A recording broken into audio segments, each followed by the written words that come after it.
హైదరాబాద్లో గణతంత్ర దినోత్సవ వేడుకలు ఘనంగా జరిగాయి.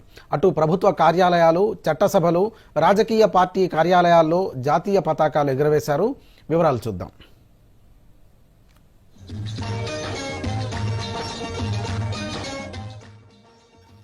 రాష్ట్ర వ్యాప్తంగా 76వ గణతంత్ర వేడుకలు ఘనంగా జరిగాయి. ప్రభుత్వ కార్యాలయాలు, పార్టీ ఆఫీసుల్లో మువ్వన్నెల జెండా రెపరెపలాడింది. సీఎం రేవంత్ రెడ్డి జూబ్లీహిల్స్లోని తన నివాసంలో జాతీయ జెండా ఎగురవేశారు.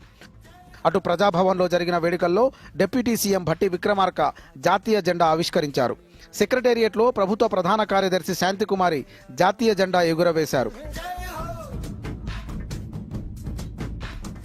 రాష్ట్ర అసెంబ్లీ ఆవరణలో 76వ గణతంత్ర దినోత్సవ వేడుకలు ఘనంగా నిర్వహించారు. అసెంబ్లీ ప్రాంగణంలో స్పీకర్ గడ్డం ప్రసాద్ కుమార్, మండలి ప్రాంగణంలో చైర్మన్ గుతా సుఖేందర్ రెడ్డి జాతీయ పతాకాన్ని ఎగురవేశారు. ఈ సందర్భంగా వారు మాట్లాడుతూ రాష్ట్ర ప్రజలకు గణతంత్ర దినోత్సవ శుభాకాంక్షలు తెలిపారు. గణతంత్ర దేశంగా ఆవిర్భవించి 75 సంవత్సరాలు పూర్తయ్యాయని, దేశంలో సామాజిక, ఆర్థిక అసమానతలు లేకుండా పౌరులందరికీ సమాన హక్కులు రాజ్యాంగం కల్పించిందని అన్నారు. హైదరాబాద్లోని వివిధ పార్టీ కార్యాలయాల్లో 76వ గణతంత్ర దినోత్సవ వేడుకలు ఘనంగా జరిగాయి. బీజేపీ రాష్ట్ర కార్యాలయంలో పార్టీ రాష్ట్ర అధ్యక్షుడు కిషన్ రెడ్డి మువ్వన్నెల జెండా ఆవిష్కరించారు.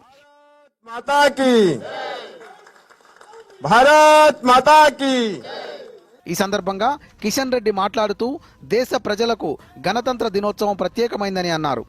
కేంద్రంలో నరేంద్ర మోదీ ప్రభుత్వం గత 10 సంవత్సరాలుగా బిఆర్ అంబేద్కర్ స్ఫూర్తితో పాలన అందిస్తోందని అన్నారు. హమారా సంవిధాన్, హమారా స్వాభిమాన్ అనే ఆలోచనతో ప్రతి భారతీయుడు, ప్రతి బీజేపీ కార్యకర్త ముందుకెళ్లాలని పిలుపునిచ్చారు. ఈరోజు రాజ్యాంగ గౌరవ దినోత్సవంగా సంవిధాన్ గౌరవ అభియాన్ ఈరోజు మనం ప్రారంభించబోతా ఉన్నాం. ఈ రోజు నుంచి సంవత్సరం పాటు ఈ దేశంలో ఉన్నటువంటి ప్రతి ఇంటికి వెళ్ళాలి, ఈ దేశంలో ఉన్నటువంటి ప్రతి బస్తీకి, ప్రతి గ్రామానికి వెళ్ళాలి. మన రాజ్యాంగము, మన గౌరవము, మన హమారా సంవిధాన్, హమారా స్వాభిమాన్ అనేటువంటి ఆలోచనతో ఈరోజు ప్రతి భారతీయుడు, ప్రతి భారతీయ జనతా పార్టీ కార్యకర్త ఆ దిశలో ముందుకెళ్లాల్సినటువంటి అవసరం ఉంది. మరోవైపు గాంధీ భవన్ లో జరిగిన గణతంత్ర వేడుకల్లో టీపీసీసీ అధ్యక్షుడు మహేష్ కుమార్ గౌడ్ జెండా ఆవిష్కరించారు.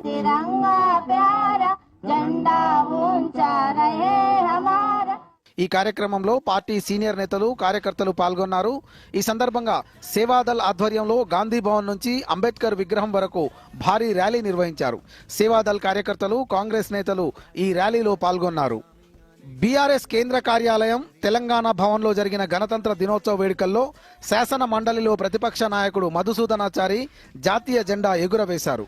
మరోవైపు సిపిఐ కార్యాలయం మగ్దుం భవన్లో పార్టీ రాష్ట్ర కార్యదర్శి, ఎమ్మెల్యే కూనంనేని సాంబశివరావు జాతీయ జెండా ఎగురవేశారు. కాగా తెలంగాణ హైకోర్టులో కూడా గణతంత్ర దినోత్సవ వేడుకలు ఘనంగా జరిగాయి. ప్రధాన న్యాయమూర్తి జస్టిస్ సుజయ్ పాల్ మువ్వన్నెల జెండా ఎగురవేశారు.